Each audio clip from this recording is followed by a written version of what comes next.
to Leader U by Black River Performance Management, where we believe work should fuel the human spirit, not drain it. In this leadership podcast, we will dive into the lived experiences of people flourishing in today's workplace and beyond. Join us to hear real-life examples of experiences from our own lives and from the leaders we know and trust. Thank you for listening to the Leader U podcast. Today, I have the pleasure of introducing a friend, Dr. Rebecca Sutherns. She is an insightful and high-energy collaborative strategist and world-class facilitator who has served as a trusted advisor to hundreds of mission-driven organizations across Canada and internationally. Rebecca brings intellect, enthusiasm, and varied experience in strategy, development, and adaptability when speaking, writing, and mentoring. She's a skilled communicator with a particular gift for helping leaders and organizations reimagine their next chapter. Rebecca is a certified professional facilitator, frequent keynote speaker, and author of the books Nimble, Off Script But Still on Track, A Coaching Guide for Responsive Facilitation, Sightline, Strategic Plans That Gather Momentum, Not Dust, and Elastic, Stretch Without Snapping or Snapping Back. You can learn more about Rebecca at RebeccaSutherns.com. Thank you so much, Rebecca, for joining us today. I'm really excited to have you here on the Leader U podcast. Thanks, Angie. I appreciate the opportunity. Yeah, so we met at MEA this past December, and I really enjoyed so much of your thoughtful insight and wisdom, and just some of the things that you shared in group discussions. And we've been connecting with our group ever since, and I just thought you'd be a great person to have on the podcast because you bring so much just vision, and we're a lot aligned on a lot of the things we do, but I just feel like you had a really good way of putting it into a language that makes it understandable for people. And I think that is part of your gift of communication, of writing it, being able to speak really eloquently. And so I'm happy to have you and just distill some of your wisdom today, especially from your book, Elastic. That's what we're talking about. Mindset is what we thought we would discuss today as an overarching theme. And then how does that apply in different life transitions in the workplace, all those kinds of things.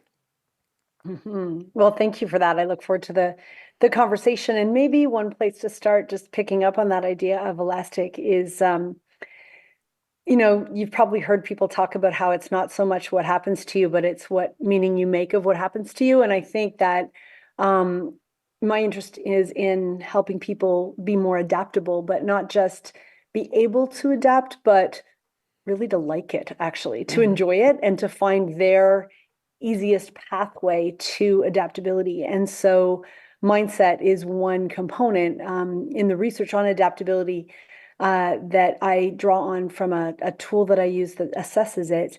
Mindset's a really important component of that, among others, that help people adapt. And so if you have a really positive, strong, growth-oriented mindset, you're much more able to adapt easily and to enjoy it than if we, have the opposite and go into it, resisting it and kicking and screaming. We might have to find a different path to adaptability than using that particular resource. Yeah, absolutely. So let's just get into your story. How did you start being interested in adaptability, and what was your story to get you here? Mm-hmm. Well, I'm in year 27 of a facilitation practice. I really love group process design, and I use it to help organizations and groups of organizations develop strategy most of the time. And so in 2019, I wrote a book called Nimble, and the focus of that book was really on being a nimble facilitator. So in a room, if you were running a workshop and things go off script, what do you do? And little did I know that a year later, the idea of nimbleness would be sort of elevated to my whole practice. I mean, not just in facilitation, but in the whole world, we needed to learn all of a sudden how to be much more nimble than we had before. And so I really started leaning into that work in more earnest, not just in facilitated workshops, for example, but in the way that people showed up. And so began speaking and writing and researching and getting much more involved in adaptability work. And that then gradually led to this larger work on elastic, because elastic's a metaphor that we can certainly talk about, but it's also an acronym for 7 different leadership skill sets that help people be more stretchy in their leadership styles. And adaptability is the A in elastic. And so I began kind of looking at broader dimensions of showing up as an adaptable leader. And my more recent work is really having me double down on the I in elastic, which is imagination, and helping people reimagine their next chapter, drawing on some of those adaptability skills. How exciting. It sounds like a lot of fun work.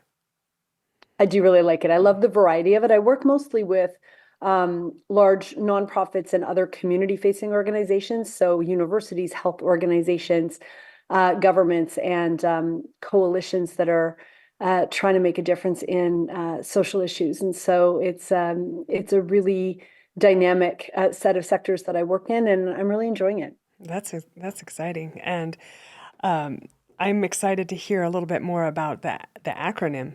And, you want to just kind of give a little bit of an overview of what you talk about in your book? Sure. Because I haven't had time to read it since Of course, no last problem. week. It's fine. It's fine. Let me start with the acronym, and then I'll cycle back to the metaphor that got us there. I think that these are both sort of skill sets and currencies that help people be what I'll call stretchier leaders at this point, and I'll describe that stretchiness in a sec. But the E stands for energy, and I think that particularly coming out of COVID and in recent years when things have gotten very stressful for people, I think our energy is a really valuable currency, perhaps more valuable for some people than their money or their time. And I think as leaders, we deal in the currency of energy. It's a gauge for us of how people are doing. It's actually something we exchange with one another and can serve to augment in each other, and it's really precious. And so we talk about energy. Likability is the L, and this is the one that I didn't really want to put in there. I wanted this not to be true, but the research shows that leaders that help people be more adaptable are the ones that people enjoy. And you know this just intuitively, because if you have something at work that, I don't know, you've made a mistake, you've lost something, you need some help, you're going to go to somebody that you have a relationship with. And so this chapter is really about the relational currency that lubricates our ability to get stuff done. I think the reason that I'm iffy about it is not so much because the research isn't there, it is, but because I want to take it alongside research also important on diversity, equity, inclusion, justice, and reconciliation, because we tend to like people who are like us. And so I think there's a real challenge here for us to push into areas where we develop strong relationships with people less like us, because we know that diverse teams are in fact stronger. The A is adaptability. We can certainly talk about that more, but that's kind of the guiding theme of the whole book, but comes out of a place of me being one of the few and first coaches for a tool called Adaptability Quotient, which is a measurement tool that allows us to assess the adaptability of individuals and teams. And again, as I mentioned, find their preferred way to adapt, because we don't get to choose whether we adapt. We all will and do. But if we can find ways that suit us and suit our preferences collectively and individually, it'll be more of a joy than a chore. Oh, that's So awesome. that brings us to S, which is strategy, and that is the ability to look from a high altitude at an organization or system and look multi-year, look at the whole system down that long road from a pretty high altitude, but then to connect that high view with the day-to-day work, because I think people who are either super tactical or very much in the clouds about things make it really hard for people to connect the dots between where we're going and actually how do we get there. And so strategic leadership is really important. Trust is the next one. And I think there's been a lot written on trust. I was reluctant to put it in because there's a lot there, but I don't think there's a ton written right now on how to build trust quickly with people. I think there's a lot written on the importance of it, but not as much on how to get there. And so where I lean in there is on the importance of extending trust before it's earned. And that extending trust is what builds trust. And then we talk about imagination as more of a team sport than an individual one. Mm. And curiosity is the last one, because that's a place for us to adapt and stretch through being interested in life, in people, in what's going on. And so the book gets into all of those areas, but it's really grounded in a metaphor of elastic, which is, if we can think about things that are stretchy, they need to stretch. I mean, if you have an elastic band that's just, I don't know, sitting on your kitchen counter after you've taken it off the broccoli, it's not doing anything. It's not fulfilling the purpose for which it's intended.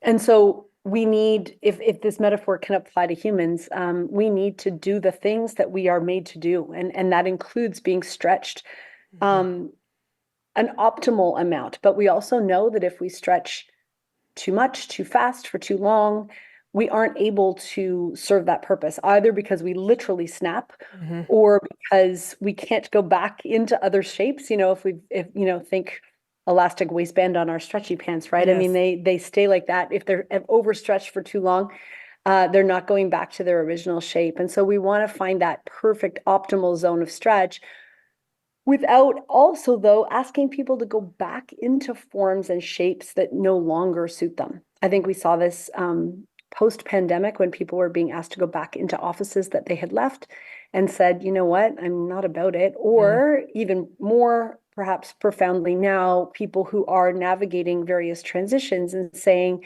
yeah, that job, that relationship, that way of being in the world that once served me is no longer serving me, and I'm actually not able or willing to go back to it. So using that metaphor to help people say, I joke about these little rubber chickens, but they're stretchy, right? And you want to stretch just a little, but you don't want to stretch so much that they snap, if it's too strong, but you also don't want to have it just sitting like this. It's not nearly as fun as when you can Stretch. shoot these little babies across the room. Right. So I think helping people find that optimum zone of stretch is what I'm really interested in doing. And so those 7 leadership qualities I was talking about are a pathway or series of pathways that I use to give people some vocabulary around how to find that sort of sweet spot of stretchiness in their leadership.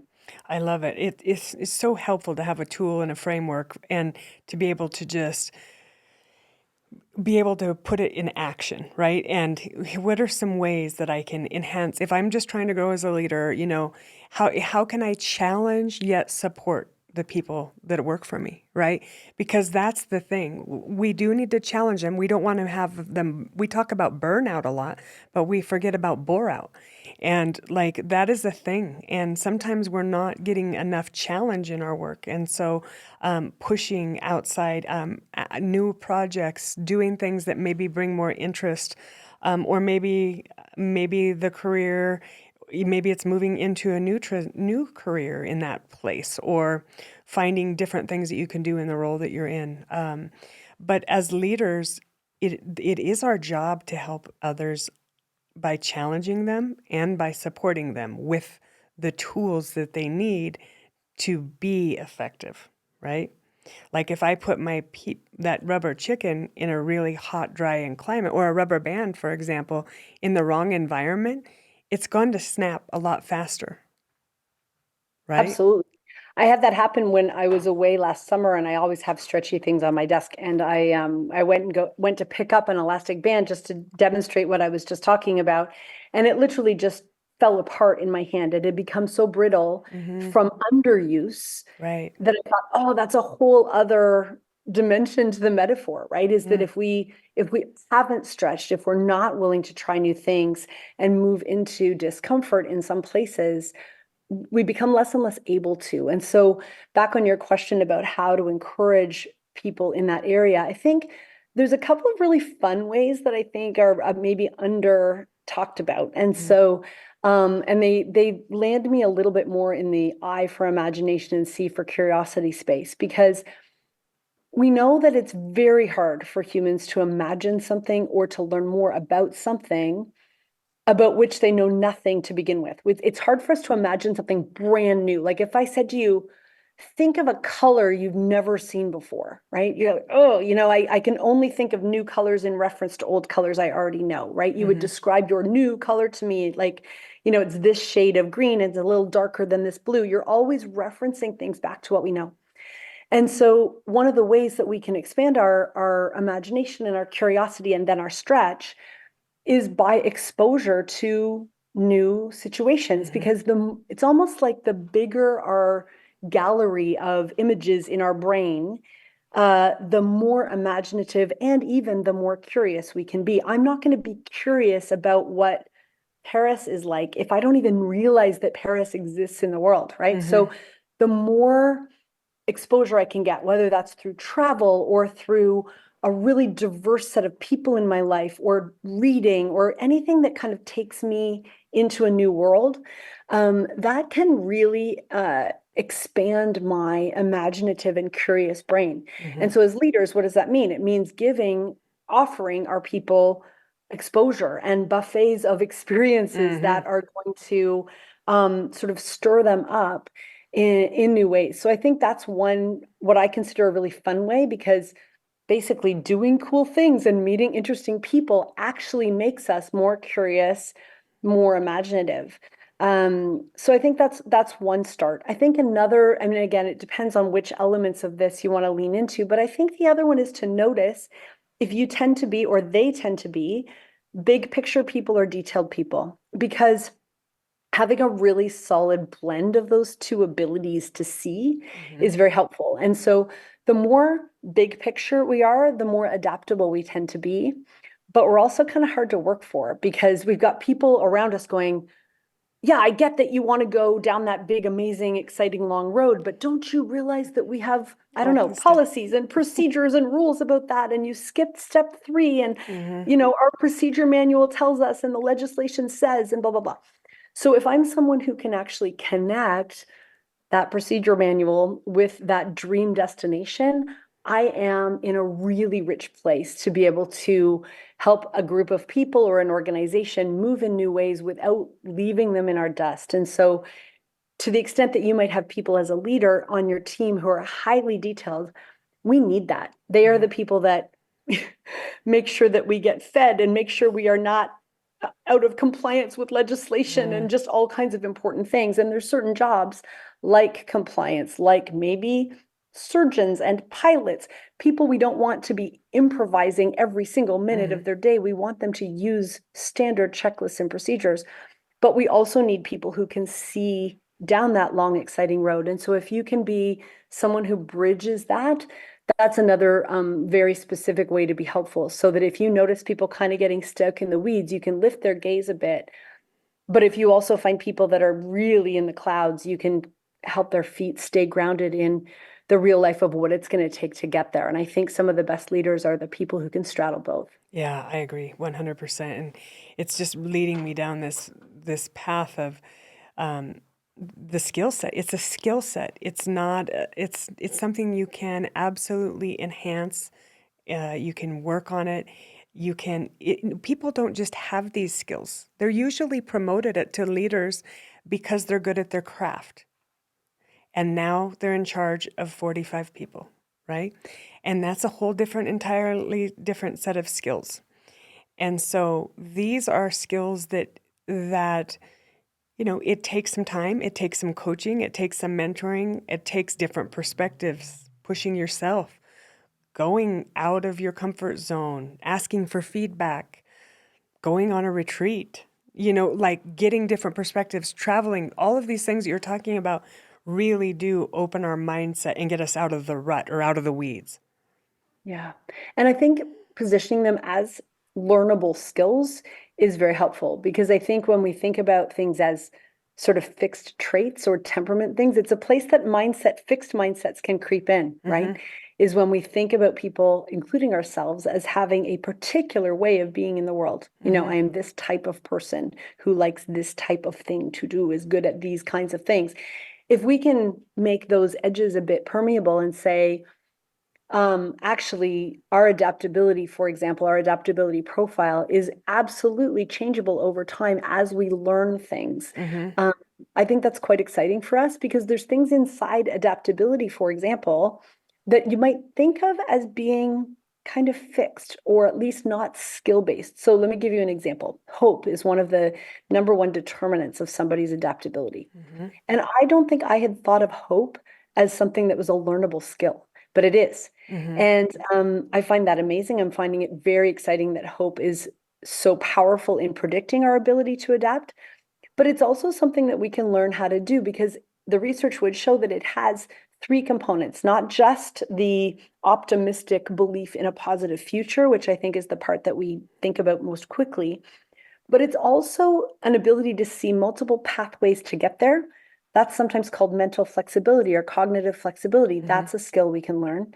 And then also the ability and willingness to stay on one of those paths to get to that positive future. So in some cases, that's grit, right? It might be resilience. It might be unlearning, which is an ability to let go of pathways or ways of being that aren't serving us anymore so that we can devote our focus and energy and attention on things that are in fact serving us now. And so there's all kinds of ways that these various skill sets can interact to and combine to make us more adaptable. And so all of those things add up to being a more hopeful person. Well, that's exciting to me because if, you may be with people sometimes that are just, well, I'm not very optimistic. And it's like, well, maybe you're not particularly optimistic, but are you gritty? Mm-hmm. Do you have mental flexibility? Do you have the ability to unlearn? Because if you have those things, that's a different and equally effective path to hope for you than just maybe an optimistic attitude that you might feel isn't accessible to you right now. Right. And that takes curiosity to ask those other questions too, right? It takes you back to curiosity, that superpower of, but can you do this? Or what are you gonna hear? Like, it's not just the fixed mindset keeps you stuck, right? Whereas the curiosity and that imagination piece and that willingness to learn a new skill is the magic that actually helps you to move forward and see and go down paths you've never even imagined for yourself. Yeah, I think that's true. And I think the other kind of secret sauce here, you alluded to it earlier when you mentioned a coach. I don't think it needs to necessarily be a formal coach, although it could be. Mm. But I think the idea of not going this alone is really Mm-hmm. important. And so I think some of these skills we sometimes think of as, I like to think of them as, we sometimes think of them as solo sports, but in fact they are team sports, or at least are better when they are done in a group. And so imagination is a great example. Curiosity is another one where we tend, when we hear it, to think about getting lost in our own thoughts. Mm-hmm. Imagination is sort of about daydreaming when you're 5 years old and pretending you're some superhero in a cape, right? And how does it change things for us? What doors does it open for us to say imagination is actually a collective activity? How can I be inspired by the group I'm in or by the community in which I live to imagine a different future for my community that is accessible to me in a way that it never would be if I did it by myself? Mm-hmm. Same thing with curiosity. If I am only thinking of that as being what's in my own head, I'm much more limited than if I'm part of a team that makes curiosity part of our culture, Mm-hmm. part of our values, part of how we show up in the world. And just think of how, for example, how much that would smooth out and kind of electrify relationships between people if we could show up with an openness and a true curiosity about somebody else, how much more their skills and interests and aptitudes could be brought to bear on a situation, and we just have the benefits of the diversity that are on our team. Mm-hmm. We tap into those much better if we can see some of this as a collective activity than if we see them only as individually. And so I think even in adaptability, we see that as a personal skill set. It's actually very much a group activity because our environments can make us more or less adaptable. If you work in a really boring, beige, fluorescent lit, low ceiling kind of place, like physically or culturally, Yeah. you are much less likely to be adaptable and innovative and creative than if you are in a physical space that's inspiring with a group of people that actually actively encourage you to be imaginative. Your adaptability actually goes up depending on the environment you're in. And so I love the fact that this is very much a team sport as far as I'm concerned. Oh man, it's Ted Lasso effect. Yes, I love It that. really, if you think about it, it's the Ted Lasso effect, that curiosity and bringing it to the team and how that is the glue, and it actually is the secret sauce to win to relationships and less judgment and more team and less I, more we, right? Absolutely. And I think the other thing that's great about it is that if we are feeling like we just don't have it, if we're in a patch where we just are at a really low ebb in terms of our energy, for example, leaning into the fact that we are part of a team, part of a community means that we can borrow their ability to be adaptable and curious at times when we aren't, Mm-hmm. and vice versa, right? So Right. we can be a resource, an active resource to other people by building team cultures that contribute to adaptability. And it's not only a sort of rah, be really positive kind of thing. It can also be super practical, because one of the areas that can really undermine our adaptability is stress. Mm-hmm. And so to the extent that on our teams, we can be managing our stress, workload, expectations, Mm-hmm. toxicity or lack of it, whatever it might be, we can manage those things collectively and make sure they stay at a low level enough that our brains aren't in self-protective mode all the time, freaking out over a deadline or a stressor in some way. But in fact, when that stress level is manageable for us, that's when we're creative. That's when we are interested and open and curious and receptive to what's going on around us. And so there's some really practical things we can do to help people be more creative, because lowering our stress as a group is actually one very sort of high leverage, high return on investment Mm-hmm. way of doing that, because it calms our brains down enough that they don't have to turn inward and um, self-protect all the time. They can actually relax into, and our whole nervous system can just be oriented outwardly. And that takes a group to be able to help us do that and make that possible. Yeah, that's incredible. So, how do you, as a practitioner, like use the assessment to bring the collective group adaptability quotient up?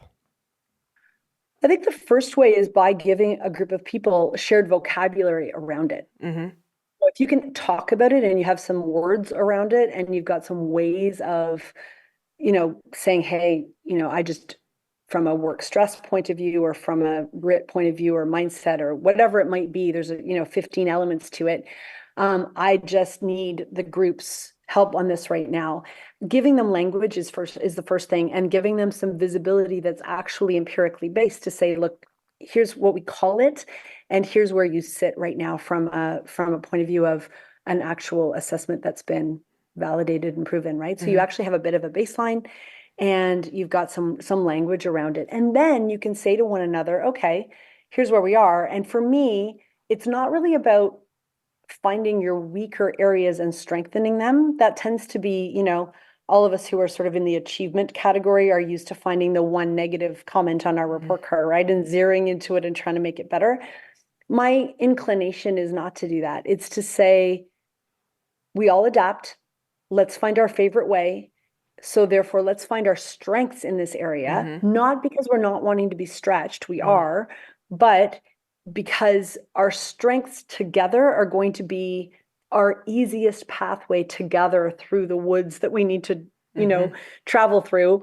We'd rather take the path that's already been cleared for us rather than hacking our way through the bush with a machete or something. Yeah. Let's see, hey, this team of people, for example, happens to be, willing to kind of take some risks and really gritty. So, okay, how are we going to take our grit and our risk tolerance and use that as our superpower to go down that path of adaptability? Whereas another group might not be super strong on that, but they might have very high positive mindset and hope, and they're going to approach the need to adapt very differently. So that would be my next step, is to look at the results of that team and say, which areas are your preferred pathways through those woods? Let's lean in there. So one really powerful one is team support. And many teams I work with have very high scores in that area. And so reminding a group that one of the ways they can be adaptable is by leaning on each other because they already have something in front of them that says, you believe that your team has your back and you have theirs and you trust them. And therefore, let's use that as your fuel to adaptability. And hey, if you're feeling like your work stress level is high, that's going to not be the place to lean into for your particular pathway to adaptability. But you might be saying, we've got a really supportive company environment. Great, let's leverage that. So it's not a question of kind of not pushing ourselves and being that kind of non-stretched elastic, if I can mix into that metaphor. But it's a question of saying, as we stretch, let's go in paths to that stretchiness that are going to suit the group. And by using this, it's not only about the assessment, but if we can use the assessment to shine a spotlight on what this particular team needs, there are almost an infinite number of combinations of ways that a group of people can be adaptable together. And I like to help individual teams, specific teams, understand their specific preferences to get there. That's awesome. I love the analogies, and it makes so much sense to me, thinking of it from a standpoint of,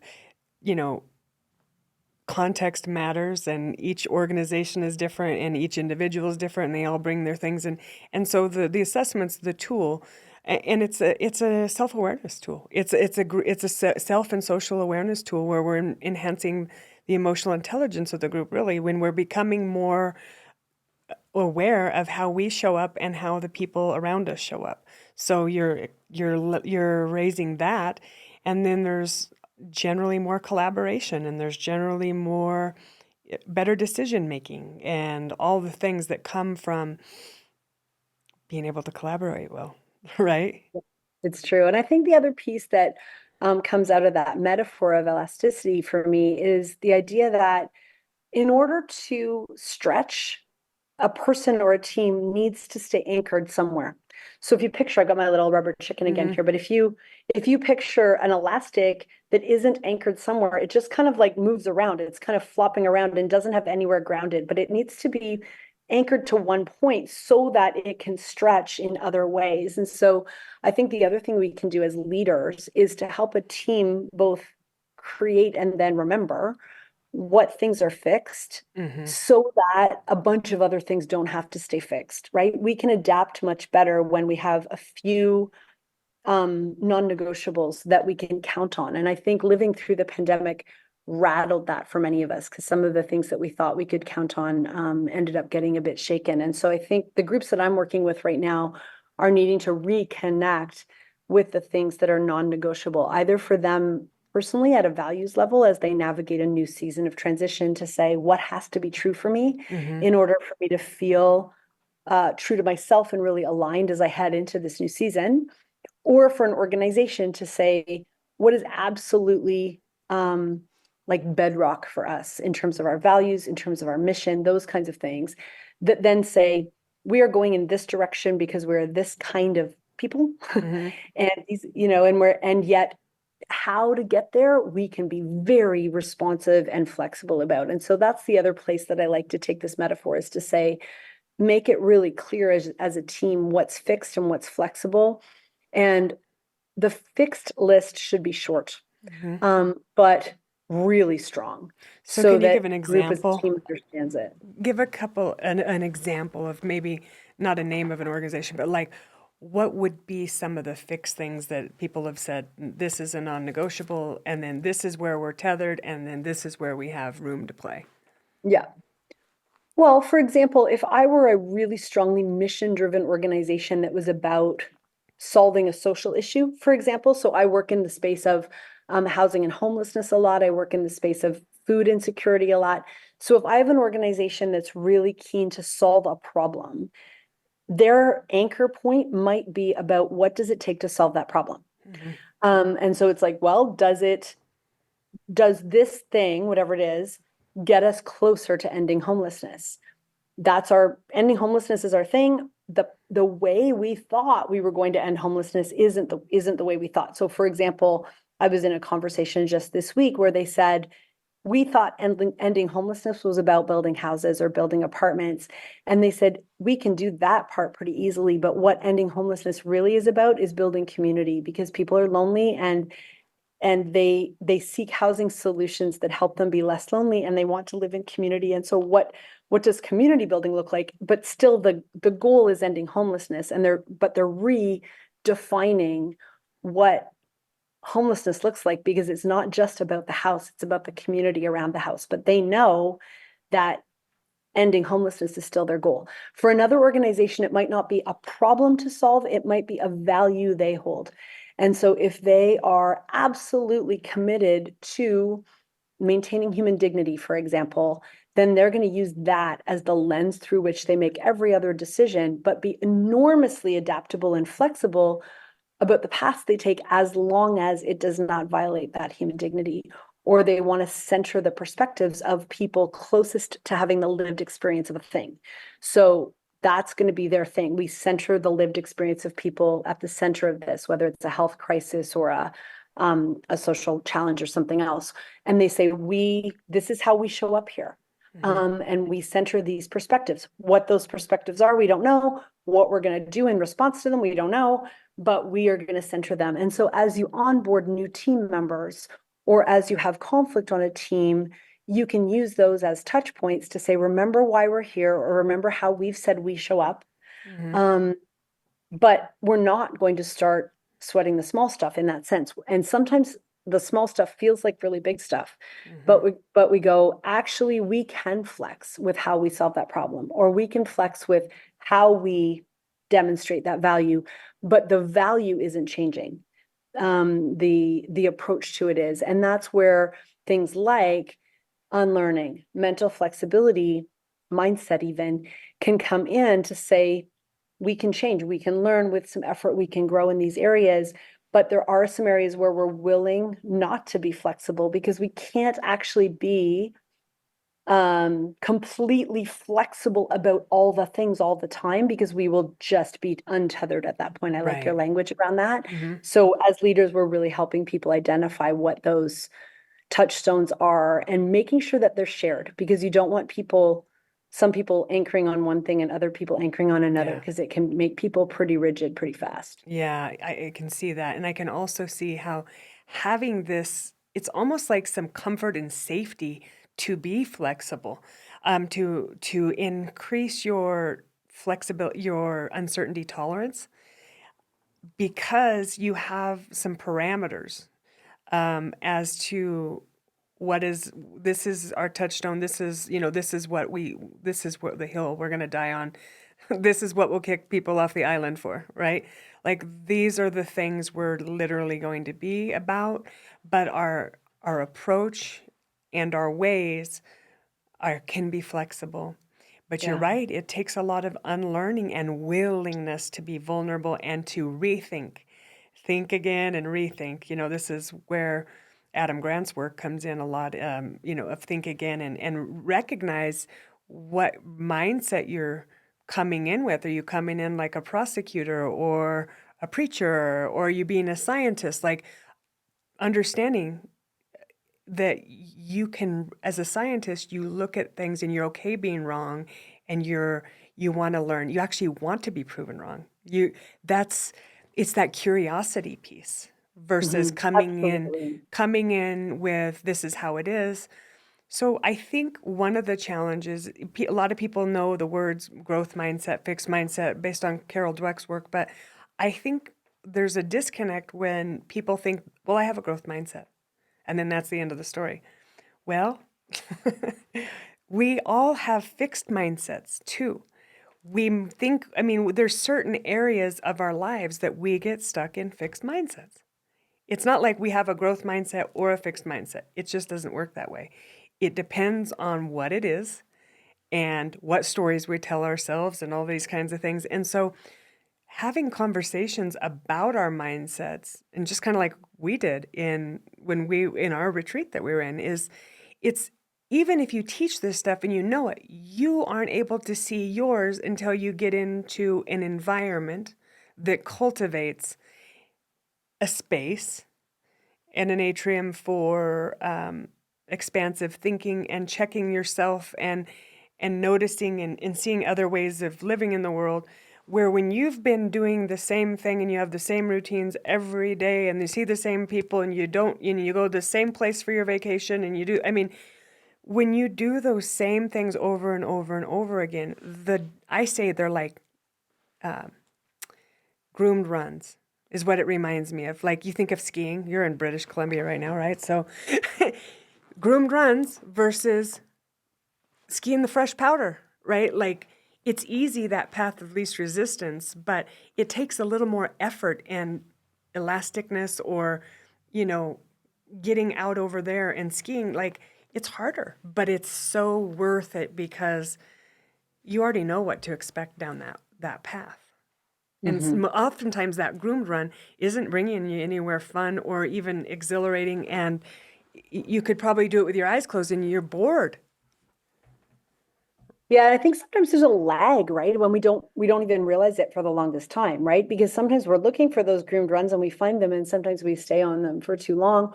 Or like you said, we have a almost like a self-perception that we want to maintain, right? Of ourselves, and that we want others to have of us as someone who is growth oriented or curious or whatever. And yet we have stopped being that in certain areas of our life. And I always joke that, I don't think people that have a fixed mindset or think of themselves as having fixed mindsets in an area, they're not the ones that are going to read Carol Dweck's book, right? I mean, Right. if you fundamentally believe that there's not, whatever, I suck at math and I'm terrible at math and I will forever suck at math, I'm not going to read a book about how to get good at math or about how to believe I could be good at math, because I'm fixed in that way. And by definition, I'm not going to read a self-help book about it, right? Because there's no point, because I'm not changing in that area. And so those blind spots that you're talking about, I think, are very substantial, because we're not, the people that are experiencing a fixed mindset in a part of their life aren't actively going to look for a more growth-oriented path necessarily, because they may not even notice that they're behaving in that way in that area of their life, or B, believe that there is anything they could do about it. Because that's the definition of fixedness, right? Is that we barely even notice or believe that change is possible in that area. And so I'm with you. I think that it shows up, it's pretty insidious, and it shows up in lots of areas of our lives that we may not want to admit, or we may not even notice. And I think that, I see it in lots of different areas about how we relate to other people, or how we understand money, or how we talk about our time, or how we are or aren't able to learn things. I think there's just lots of ways that it shows up. And I think each of us is kind of a messy quilt of Yes, fixedness and openness and readiness to change. And also I do wonder, I mean, back on my elastic metaphor, but if you can picture being an elastic being pulled in multiple directions, and then you add another source of pull and another source of pull, our overall capacity to stretch, unlike a physical elastic, as humans, we can learn to be stretchier. So we can expand our capacity for stretch. But that's within limits, right? Not too fast, not too much. And so as we look at the cumulative sources of stress and stretch in our lives, if we've been absolutely tapped out in certain areas of our lives, our ability to stretch in other areas will be affected by that. So if you can picture an elastic band that's very stretched, if I nick it, like if I just clip it with a, pair of scissors or something, and just put the tiniest little nick in it, if it's already super stretched, it's going to break. But if it's got some give, if it's got a little bit of buffer, if we're feeling like we've got a bit of capacity, you could put that same little nick in it and it wouldn't break at all, right?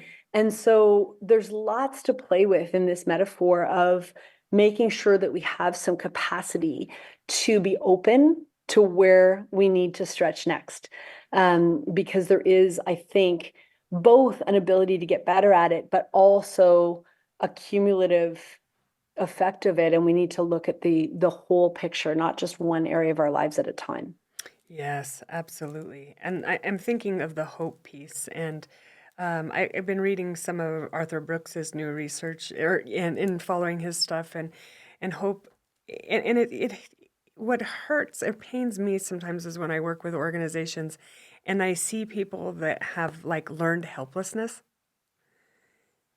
like they're in a culture where it doesn't matter anyways. Like I've tried, I've done that, like and they're just beating their head against a wall, right? Like I've seen people in these where it's actually been to the place where they just don't feel like their opinion, they just stopped trying altogether, right? And this is when you get the call that this is like an emergency type thing, right? This is not a learning and development organization where they're constantly working on growth. I'm talking about some places where people work and they just don't have that. Um, and that pains me because when you've lost hope, it really just and you're lonely and all these other things that we're talking about today, it's important to keep in mind that some organizations are really thriving. They're really creating really amazing places for human flourishing. But the opposite is also true, that it's really not a good environment. And you can see it, and you could see that the people care a lot, but they've started to stop caring. And the motivation they came in with is been sucked out of them. And this is when you know that they're ready for that transition, or maybe this isn't an alignment. These are where the coaching conversations come in, as to where, what are your options? What do you see as a future? But sometimes people have been in those environments a long time, they don't actually see a path forward. Right. Yeah, it's absolutely true. And I think there's some emerging work that would suggest that curiosity, for example, is it's a result of privilege, right? And so I don't want to imply that some of these skills are evenly distributed because, as I mentioned earlier, the more exposure you have to a variety of environments and possibilities, the more imaginative, the more curious you are. The opposite is true, right? If you have had very limited exposure Mm-hmm. to a variety of settings, or if you have not had the encouragement of mentors, or if you have been silenced or traumatized in various ways, the likelihood of you showing up with that kind of very open, growth-oriented mindset with a ton of curiosity and imagination is very low. And also, if you're in a context of lower privilege, lower access to resources and power, your ability to just switch jobs, for example, is just much different. And so I want to acknowledge that there's this overlay Yeah. of privilege on this because some of us are in a much more likely position to be able to, as you said, Walk go on a away. retreat Right. and sit and explore these Yeah. possibilities, right? Right. Not all of us are in a place where we can not just afford to go to that, but to take time off From work work. or be in whatever situation of childcare or Mm-hmm. lack of days off or health coverage or whatever it might be that makes it possible to explore these things. And so part of what I'm interested in is making sure that we build the accessibility of the kinds of experiences and questions that can lead people to be feeling hopeful and feeling creative, Mm-hmm. because it isn't evenly distributed and often it's very much correlated with privilege. Yeah, that's such a good point, and I'm glad that you pointed that out. Um, yeah, and I think sometimes it even has to do with the season of life. You're not going to be able to do some of these things when you have younger children at home, as you would be able to when you start to become an empty nester. Some things just are timing. Sometimes Yes. it's resources. Usually when you have kids at home, your resources go 100% to them, right? And and as they start to empty the nest, you have more time affluence and a little bit more resources because so there's timing, there's a lot of factors that go into all of these things.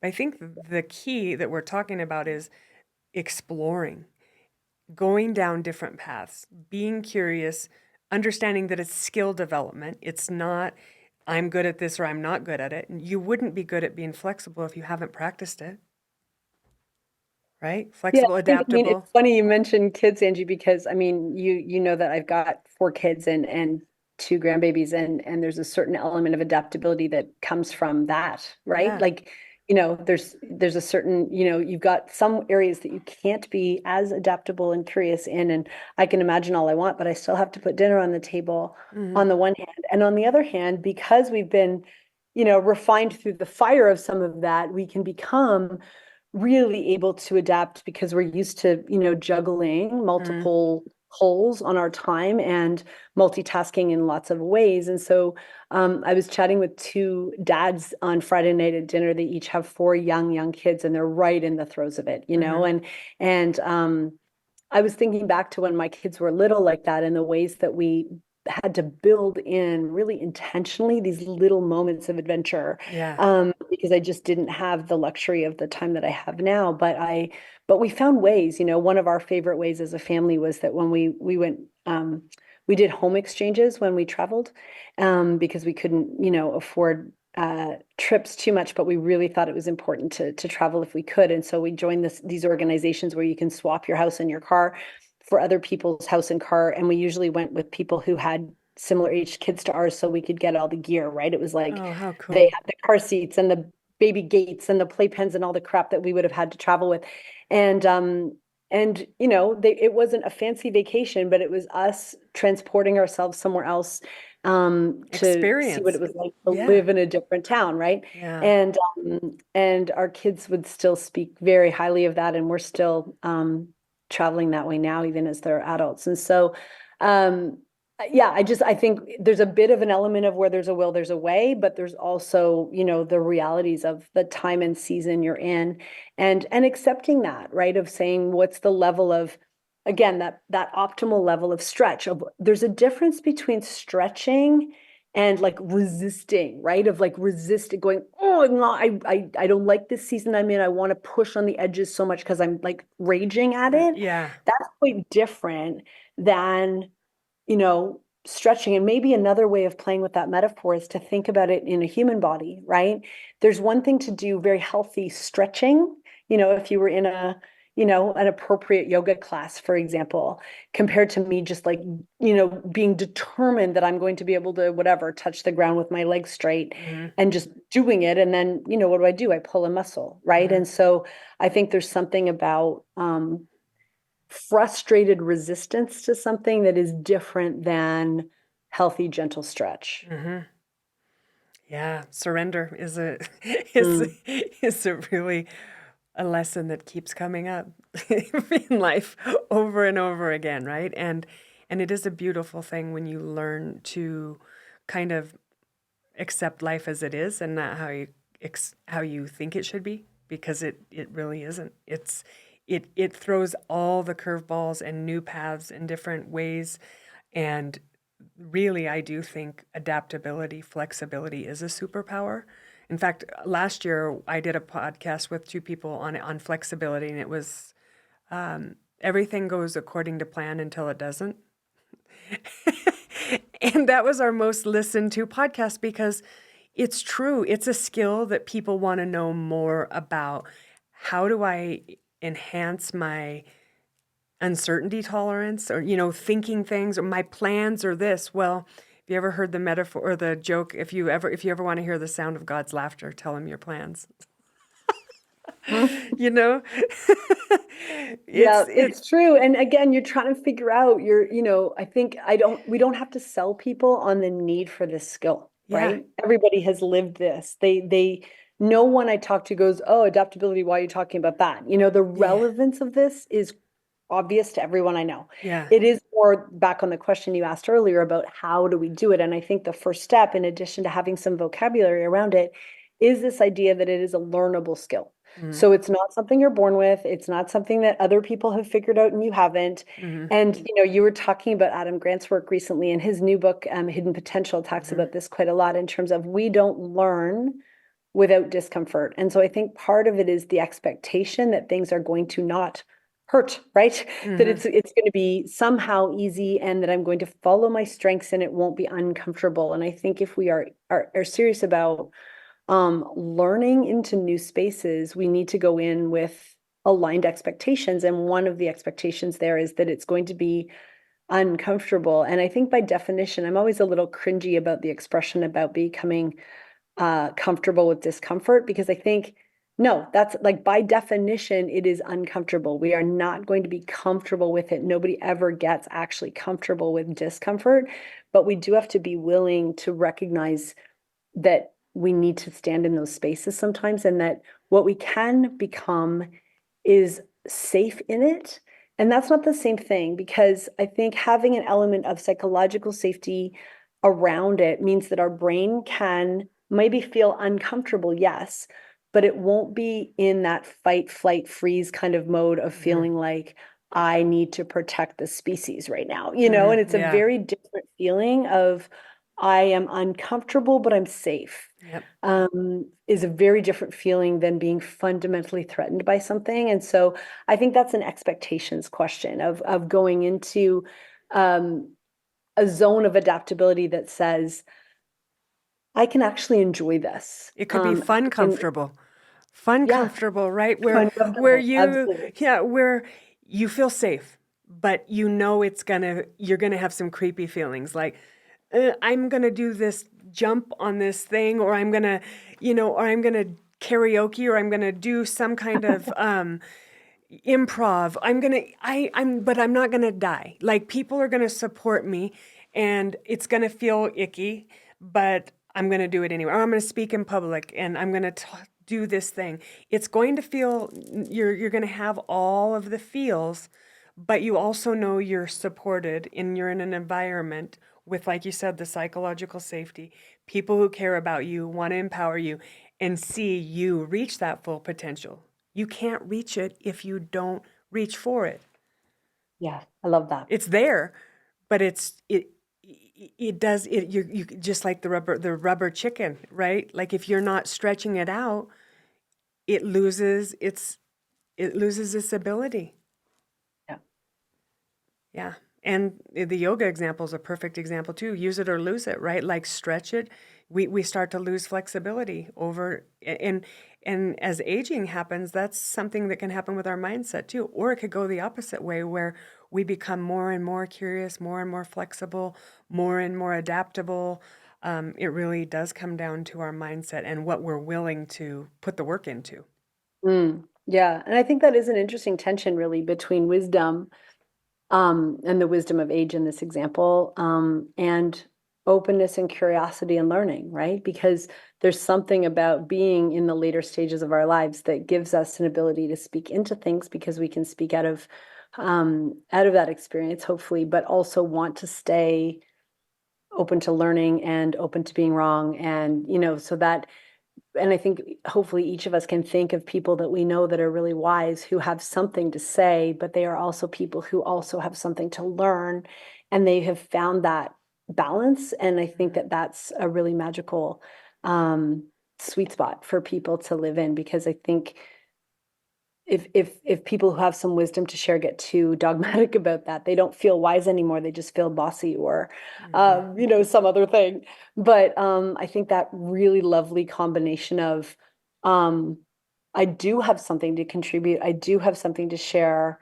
And yet I also want to learn from you, even if you are at a different stage than this, I think is a really, that feels like true wisdom to me. Me too. And I remember in Chip's book, he's mentioned it multiple times that they named him the modern elder because he was as curious as he is wise. Yes. And I really do think that I see that in you too. I really feel like, obviously we were brought to a place where we felt like we were trying to develop curiosity and be in an environment where people have that kind of mindset. And so I feel like that is something that you bring to your people, is that you you are really open to learning and thinking of things different. And that's what I noticed about you was you're highly intelligent, but I also noticed that you were willing to listen to different people's perspectives and learn something new. And I think we can learn from anyone. Our anti-heroes, we can learn from any person in any position, any age, any lived experience. Like it's the world is our oyster as it relates to, we could learn every day. And I really think that's the thing that you're curating in your workshops and your facilitation. And I didn't even get much time with you, but those were things that I gleaned. It was like, wow, she has a lot of wisdom, and she's clearly really intelligent, but she's very good at listening and putting it together for other people and bringing different perspectives. So I appreciated that so much. Thank you for those compliments. I really appreciate that. Yeah. So we're to the point where I ask you if you were to give your younger self some wisdom, what would the things that you would tell yourself, say you're 22, 23, you're a young professional, either just, in college or just getting out of college. What do you wish you knew then, what you know now? I was thinking the other day that I got a piece of feedback when I was in my first job. So I would have been 23 probably. And I was young for that job. And one of the things that my boss at the time, who was great, but one of the things he said to me was something about, I kind of showed up with this youthful kind of energy, which they both appreciated, but it also could be a bit off-putting because I needed to kind of be in this really adult environment. And here I am 30 years later going, I'm kind of still like that. And I don't think I knew that at the time. Like at the time, I really took it as I better, be more serious or, grow up or something, that I was somehow being inappropriately immature in that environment.